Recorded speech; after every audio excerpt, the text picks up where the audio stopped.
Nagtiwala si Julia sa mga pangako ng Diyos at isinabuhay niya ang pananampalataya niya kahit na nahihirapan na siya at nagkakaroon ng problema.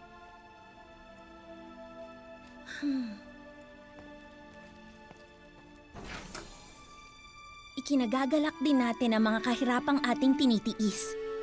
Dahil alam nating ito'y nagbubunga ng pagtsatsaga. At ang pagtsatsaga ay nagbubunga ng mabuting pagkatao. At ang mabuting pagkatao ay nagbubunga ng pag-asa, ng kaligtasan.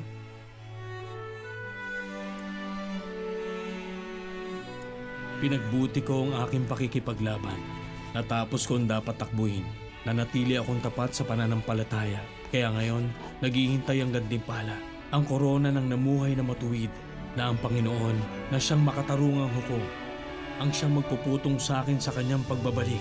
Ang gantimpala ay hindi lamang para sa akin, kundi para sa lahat ng mga nananabik sa kanyang pagbabalik.